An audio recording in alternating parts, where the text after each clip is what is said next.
The book's front cover Washington, the lobbying firm that campaigned to get F-16 fighter jets for Pakistan in 2016, also advocated for India to block the proposed sale, claims a new book by a former U.S. Senator, Larry Pressler. The book Neighbors in Arms details the arms race between India and Pakistan and was published recently by the Penguin Random House in India. Excerpts from the book were published in an Indian digital magazine, Quartz. Mr. Pressler was also the sponsor of the Pressler Amendment, which banned most economic and military assistance to Pakistan over its nuclear program. The book claims that Lockheed Martin, a U.S. company which manufactures F-16 fighter jets, had hired a Washington firm, the Podesta Group, to lobby for defense and aerospace sales to various potential buyers, including Pakistan. Between 2014 and 2016, Mr. Martin paid $550,000 to the group, which is headed by a Washington superlobbyist, Tony Podesta. It is highly likely that the firm assisted in the overall effort to push through the sale of F-16s to Pakistan, writes the former U.S. Senator, while noting that in February 2016, the State Department and the Department of Defense announced that they were approving a sale of 8 more F-16s to Pakistan, which was clearly a victory for Lockheed Martin. However, under the terms of the New Deal, sale of the additional F-16s was to be subsidized by the U.S. government.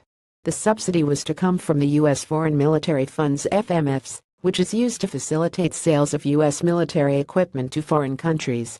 The Indian government protested both the sale and the subsidy, claiming that the nuclear-capable fighter jets could be used against them. The Indian embassy in Washington summarily deployed their army of lobbyists to block the deal. So, who has been lobbying on their behalf since 2010? Once again, the Podesta Group, writes Mr. Pressler. According to the book, records submitted to the U.S. Congress show that the Podesta Group received $700,000 from India for work they performed in 2016. Conventional wisdom says that a firm that is representing India cannot very well represent Pakistan at the same time. But in the world of the octopus military-industrial complex, the same firm represents competing interests, and it is all legal, Mr. Pressler points out.